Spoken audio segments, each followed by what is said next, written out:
This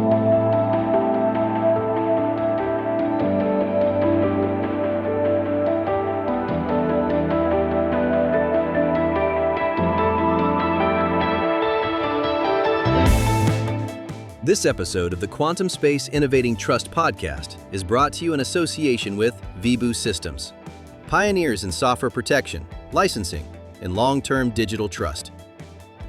Quantum computing is no longer theoretical, and it poses a fundamental challenge to today's cryptography.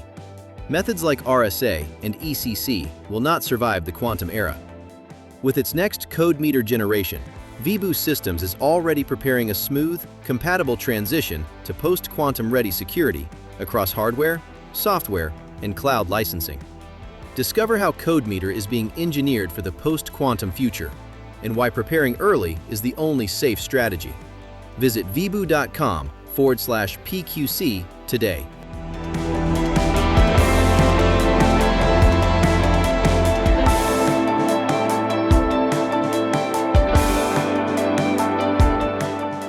Artificial intelligence is no longer just a technology trend. It is becoming part of the decision-making fabric of our economies, our institutions, and our digital infrastructure. As AI systems move from tools to decision layers, the question is no longer simply what they can do, but who governs them, who audits them, and who is accountable when they fail. Across Europe, a new shift is underway. Regulation, procurement, cybersecurity policy, and digital infrastructure strategy are converging around a single operational principle. Trust must be engineered, evidenced, and controlled, not assumed. This episode explores the rise of sovereign AI, not as a marketing slogan, but as a structural response to dependency, opacity, and risk in modern AI systems. We look at why Europe is rebuilding its trust stack, how enforcement is replacing theory, and what this means for organizations deploying AI in regulated and critical environments. You're listening to Innovating Trust from the Quantum Space.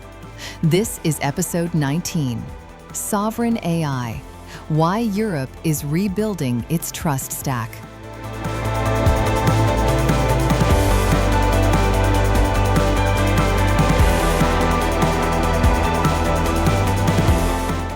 For most of the last decade, digital sovereignty in Europe sounded like one of those phrases everybody nodded at and nobody quite believed in.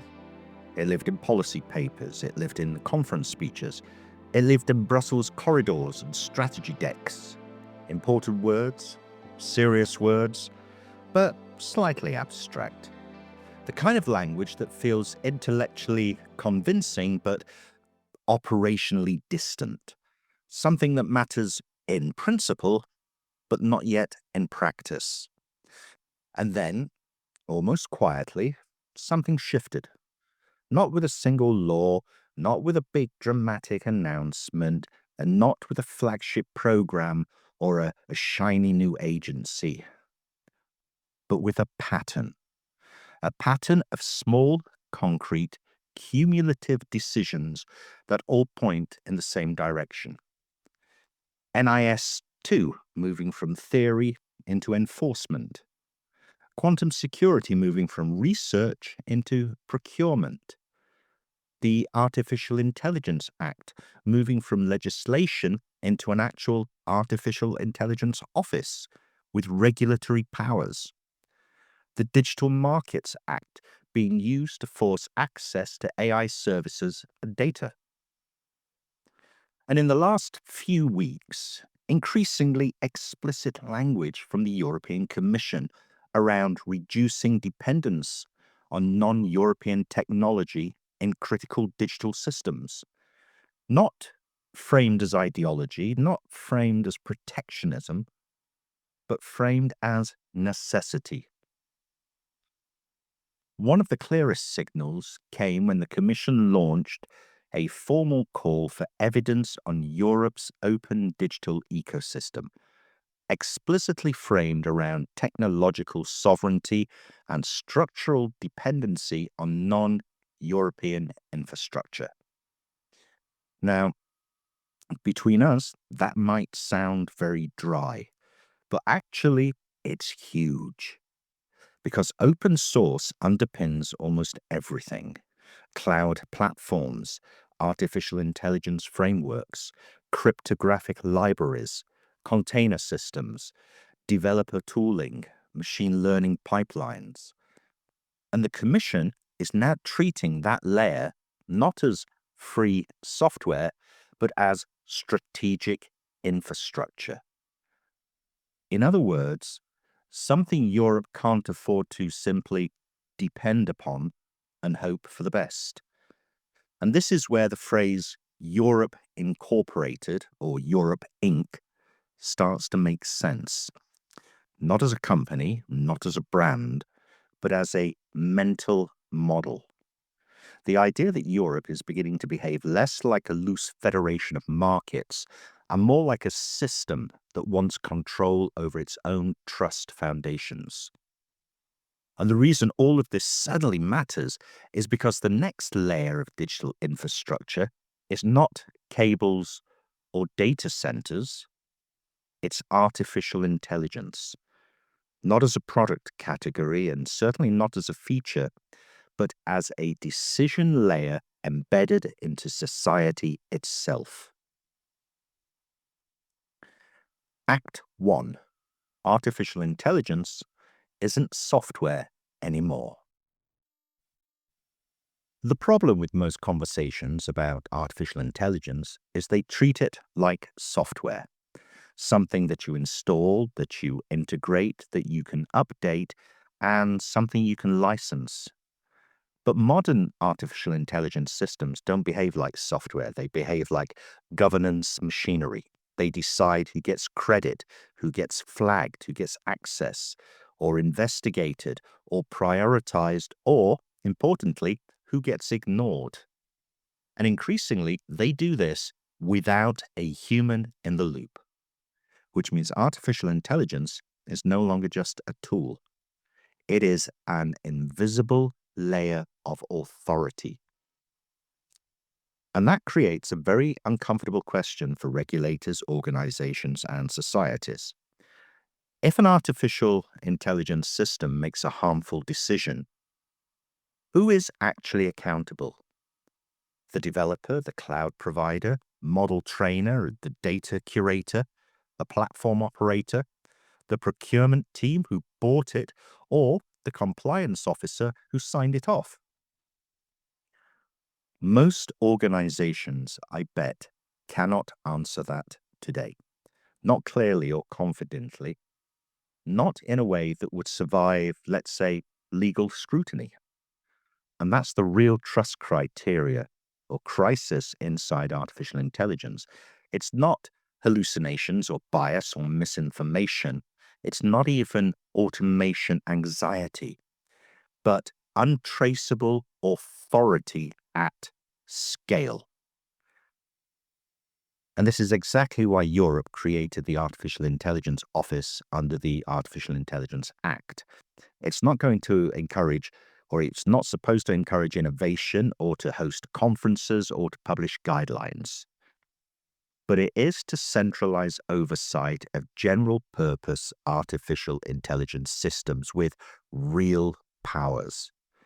The power to question or request documentation, or to inspect models, or to demand corrective measures, or, when necessary, to apply sanctions. And that's not ethics. That is governance. It's Europe's way of saying artificial intelligence systems are now regulatory objects. And they sit in the same category as financial systems, medical devices, aviation infrastructure, and critical communications, because now they're not just software, they are systems of power. Act 2. What sovereign artificial intelligence actually means. So let's get this straight very early on. Sovereign artificial intelligence is not about European artificial intelligence companies winning. because that framing is just lazy and, frankly, misleading. Sovereign artificial intelligence is about where trust lives.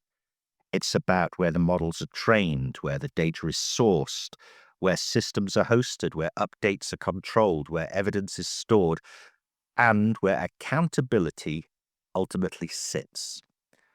In practical terms, sovereign artificial intelligence means, can you prove where your model came from? Can you prove what data trained it? Or can you prove who changed it? Or what versions made a specific decision?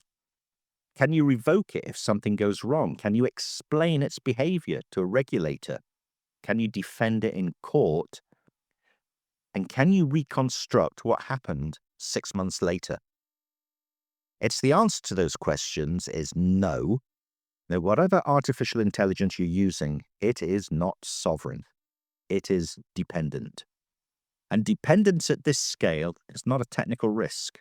It's a strategic one. It's why the general purpose artificial intelligence code of practice matters so much. It's not law, but it is the Commission's way of translating abstract principles into operational expectation through transparency, traceability, risk management, documentation, testing, change controls. In other words, show us your evidence. This is exactly the same pattern Europe has always used.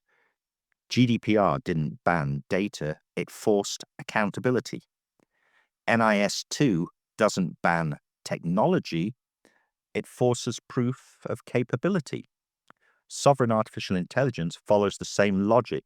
It doesn't say, don't use artificial intelligence. It says, if you use artificial intelligence, you must be able to prove what it is doing, how it works, and who is responsible.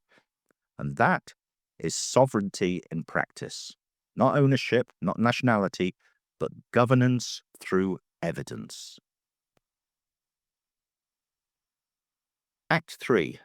Europe Incorporated and the Mechanics of Power. This is where the Europe Inc. idea becomes interesting. Because what the Commission is actually building is not protectionism, it's market gravity. Europe almost never says you must use European technology. Instead, it says you must meet European trust requirements in terms of certification, conformity, auditability, liability, evidence. This is Europe's real lever. If you want access to Europe, you comply with European trust rules.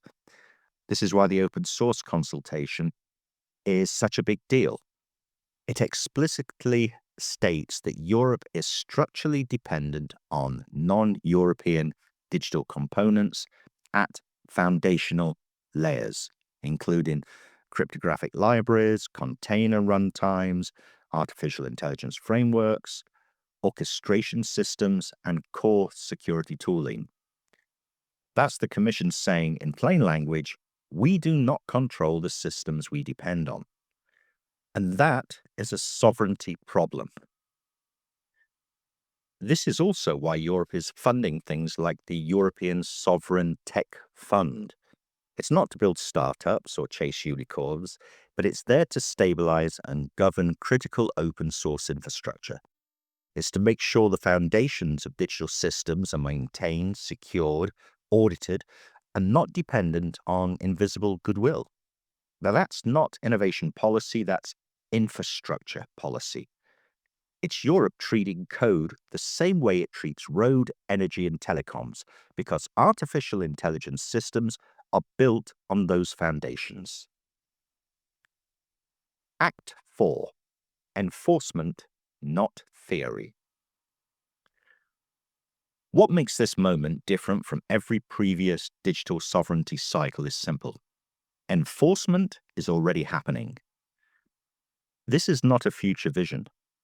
Under the Digital Services Act, the Commission opened a formal investigation into X, formerly known as Twitter, because an artificial intelligence chat box generated unsafe and illegal content, including sexually explicit material involving minors. That's not symbolic. That's a regulator saying your artificial intelligence behavior is now regulatory behavior. Under the Digital Markets Act, the Commission is forcing Google to open access to artificial intelligence services and data for competitors. Again, that's not about fairness. That's about structural control over artificial intelligence ecosystems. It's the EU saying artificial intelligence platforms are now part of market infrastructure and we will regulate them accordingly. And under the Artificial Intelligence Act, the Artificial Intelligence Office now has the power to request training documentation, demand risk assessment, inspect models, require mitigation plans, they can apply fines, and they can suspend deployment. For the first time, artificial intelligence systems are being treated like financial systems, aviation systems, medical devices, and energy grids as critical systems that require continuous oversight. This is sovereign artificial intelligence in reality, not speeches, not strategies, not panels, but regulators asking uncomfortable questions about systems that were previously considered too complex to govern. Act 5. Why organizations are unprepared. Now, here's the uncomfortable part. Most organizations are completely unprepared for this. They buy artificial intelligence systems like software as a service tools via APIs or via cloud platforms or via third-party vendors. They don't know where the model weights live or how often they're updated or what training data was used or who can access them or what logs exist or what evidence can be produced. Which means their entire artificial intelligence strategy is built on outsourced trust. And that works until trust becomes a compliance issue, until a regulator asks, well, show me your model provenance or your audit trail, or show me your update control for your incident response, or show me how you revoke access or how you explain failures. At that point, most organizations will realize something uncomfortable. They don't actually own their own artificial intelligence systems. They rent them. Sovereign artificial intelligence forces a different posture. You don't just integrate artificial intelligence, you govern it. You treat it like your financial infrastructure or your identity infrastructure or your critical national infrastructure, because in many cases, that is exactly what it has become. Act 6. The deeper truth. The deeper truth behind sovereign artificial intelligence is slightly uncomfortable. The real power in digital systems no longer sits in the platform. It sits in certificates, identities, trust services, signing systems, time, and evidence. In other words, the invisible trust stack. It's who signs the models, who certifies the update, what timestamps the decisions, who can revoke access, who holds the keys, who stores the logs, and who controls the audit trail. Sovereignty today is not about flags. It's about control over these invisible layers, which is why Europe is not building European artificial intelligence. It is rebuilding the trust infrastructure underneath artificial intelligence.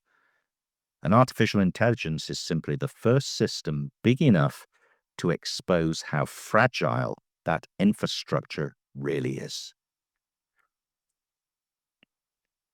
Closing.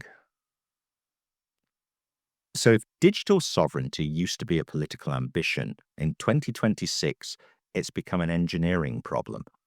And sovereign artificial intelligence is the first real stress test.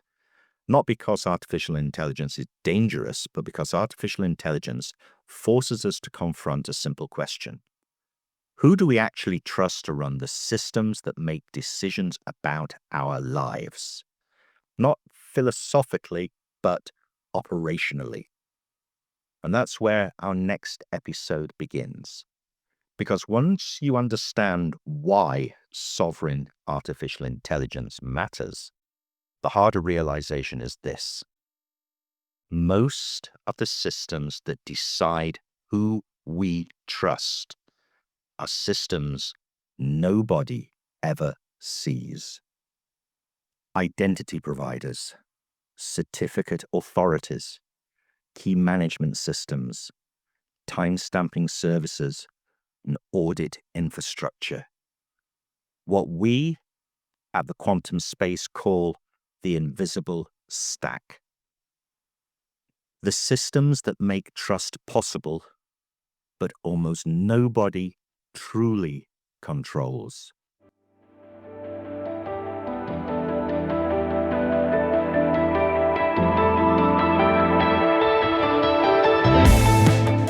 You've been listening to The Quantum Space, where we explore the technologies, policies, and trust infrastructures shaping the next generation of digital systems.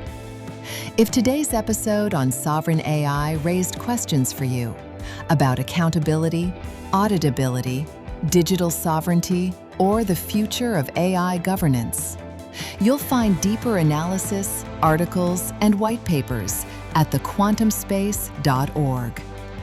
We publish regular briefings and expert interviews across quantum technology, post-quantum security, digital identity, and trusted infrastructure, always focused on what's operationally real, not just theoretically possible.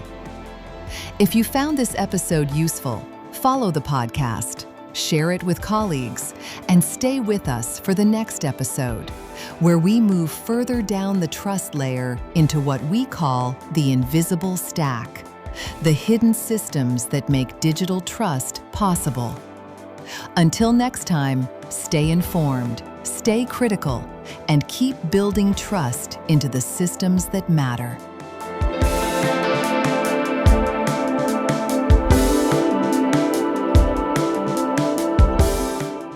This was Innovating Trust, a Quantum Space podcast edited and produced by Crown Communications.